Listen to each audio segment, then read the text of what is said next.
போஸ் நல்லவங்கள என்ன செய்யணும்னு நீ தான் எனக்கு ஒரு வழியை காட்டணும். ஹாய் ஃப்ரெண்ட்ஸ், எல்லாருக்கும் வணக்கம். சின்ன மருமகள் சீரியல்ல அடுத்த வாரம் என்ன நடக்க போகுது அப்படின்னு இந்த வீடியோ பார்க்க போறோங்க. சின்ன மருமகள அடுத்த வாரம் போஸ் கல்யாணம் நடக்குமா நடக்காதா? போஸ் அந்த மருந்த கொண்டு வரல அப்படிங்கறது வந்துட்டு சேது ப்ரூவ் பண்ணுவாரா பண்ண மாட்டாரா? என்ன நடக்க போகுது அப்படின்னு தான் பார்க்க போறோங்க. சேது வந்துட்டு சாமி கிட்ட புலம்பிட்டு வராரு. கடவுளே எப்படியாவது இதுக்கு ஒரு வழிய சொல்லு அப்படின்னு சொல்லிட்டு வேண்டிட்டு வராரு. அப்போ இவர் வேண்டிட்டு இருக்கிறது வந்து அந்த ஐஸ்வர்யா பாத்துறாங்க. அவங்க போயிட்டு ஈஸ்வரி கிட்ட சொல்றாங்க. அப்ப சித்ரா வந்துட்டு நான் இந்த விஷயத்த பாத்துக்கிறேம்மா, நீங்க ஒண்ணும் கவலைப்படாதீங்கன்னு சொல்லிட்டு ஒரு ஜூஸ்ல வந்து தூக்க மாத்திரைய போட்டு குடுத்துடுறாங்க. மயக்க மருந்து மாரி போட்டு குடுத்துட்டு ஐஸ்வர்யா கிட்ட குடுத்து நீயே குடுத்து சேது குடிக்க வச்சுரு அப்படின்னு சொல்றாங்க. அவங்களும் போயிட்டு குடுத்துடுறாங்க.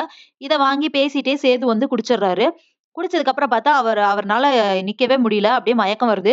பெட்ல உட்கார்ந்துட்டு என்ன பண்றது அப்படின்னு தெரியல. என்ன என்னால எதுவுமே பண்ண முடியல. தல சுத்துதே அப்படின்னு சொல்லிட்டு யோசிச்சுட்டு அவங்க கடவுள கும்பிடுறாரு. கடவுளே பெரியவன் தான், எப்படியாவது என்னைய காப்பாத்து.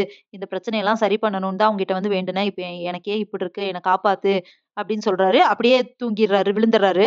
அதுக்கப்புறமா சாமி வந்து அவங்க வீட்டுக்குள்ளேயே வருது. வந்துட்டு சேது முன்னாடி சத்தம் போட்டு ஆன்னு கத்தி அவங்கள எழுப்ப வைக்குது.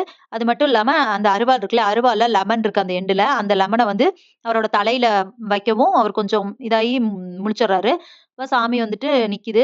"கடவுளே நான் கூப்பிட்டதுக்கு நீ வந்துட்டியா?" அப்படின்னு சொல்லிட்டு, "எனக்கு இதுக்கு ஒரு வழி சொல்லு" அப்படின்னு சொல்லி கேட்கும்போது, கடவுள் வந்து என்ன சொல்றாங்க அப்படின்னா, "இங்க எதுவுமே கிடைக்காது.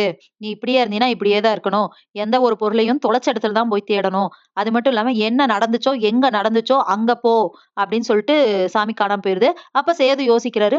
நம்மள வந்து அந்த இடத்துக்கு அந்த ஊருக்கு போக சொல்லுது சாமி. அதனால நம்ம அங்க போவோம் அப்படின்னு சொல்லிட்டு சேது கிளம்பி போயிடுறாரு. அந்த சிறுமலை கிராமம் இருக்கு இல்லையா? அங்க போறாரு. அங்க போயிட்டு எல்லாத்துக்கிட்டயுமே பேசிட்டு, இப்படி நான் வந்து அந்த காட்டுக்குள்ள அங்க என்ன அங்க போகணும் அப்படிங்கிற மாரி பேசுறாரு. அப்போ ஏன் எதுக்குன்னு கேட்கும்போது ஒருத்தவங்க கிட்ட சொல்றாங்க. இப்படி அங்க என்ன நடந்துச்சுன்னு எனக்கு தெரிஞ்சுக்கணும் அப்படின்னு சொல்லும்போது, அங்க கேமரா வச்சிருப்பாங்க அப்படின்னு சொல்லிட்டு அவர் சொல்றாரு. கேமராலாம் வச்சிருப்பாங்களா? அப்படின்னு சேது கேட்கிறாரு. ஆமா. இங்க வந்து புலி இந்த மாரி மிருகங்கள் நடமாட்டமெல்லாம் கண்காணிக்கிறதுக்காக கேமரா வச்சிருப்பாங்க. அதுவும் இல்லாம அது வந்து உள்ளுக்குள்ள தான அந்த வண்டெல்லாம் இருக்குது. இது வந்து முன்னாடியே இந்த இடத்துக்கிட்ட வச்சிருப்பாங்க அப்படின்னு சொல்லும்போது, சேது வந்துட்டு, அப்போ ஒரு வேள அந்த இடத்துல கேமரா இருந்துருந்துச்சுன்னா, கண்டிப்பா வந்து நடந்ததெல்லாம் ரெக்கார்ட் ஆயிருக்கும் தானே! அப்படின்னு யோசிச்சுட்டு போய் ஃபாரஸ்ட் ஆஃபீசர் கிட்ட கேட்கலாம் அப்படின்னு சொல்லிட்டு போறாரு. போயிட்டு அவங்க கிட்ட இந்த டேட்ல இந்த அன்னைக்கு என்ன நடந்துச்சு அப்படின்னு எனக்கு தெரியணும் அப்படின்னு சொல்லும்போது, அவங்களும் வந்துட்டு டேட்டு, டைம்லாம் போட்டு பார்க்குறாங்க.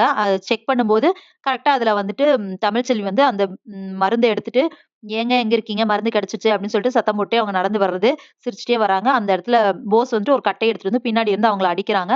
அதுக்கப்புறமா அவங்க கீழ விழுகுறது, அப்புறம் அவங்க பேக்ல இருந்து அந்த மருந்த வந்து எடுத்துட்டு போறது, எல்லாமே ரெக்கார்ட் ஆயிருக்குது. இந்த சிசிடிவி ஃபுட்டேஜ் வந்து எனக்கு என் ஃபோனுக்கு ட்ரான்ஸ்ஃபர் பண்ணி குடுங்க அப்படி சொல்லிட்டு, ஓகே ப்ரூஃப் கிடைச்சிருச்சு. இத போய் எல்லாத்துக்கு முன்னாடி காமிச்சோம்னா, போஸ் வந்து இந்த மருந்து எடுத்துட்டு வரல அப்படிங்கிற விஷயம் எல்லாத்துக்கும் தெரிஞ்சிரும் இல்லையா? அத போய் சொல்லி எல்லாத்துக்கு முன்னாடி சொல்லி நான் நிரூபிக்கிறேன் அப்படின்னு யோசிச்சுட்டு, சேது அந்த ஆதாரத்தோட கிளம்புறாரு. இதுக்கப்புறம் என்ன நடக்க போகுது அப்படிங்கிறத இனி வர்ற வீடியோல ஒண்ணு ஒண்ணா பார்க்கலாம் ஃபிரெண்ட்ஸ். அதுவரைக்கும் வெயிட் பண்ணுங்க. நன்றி, வணக்கம்.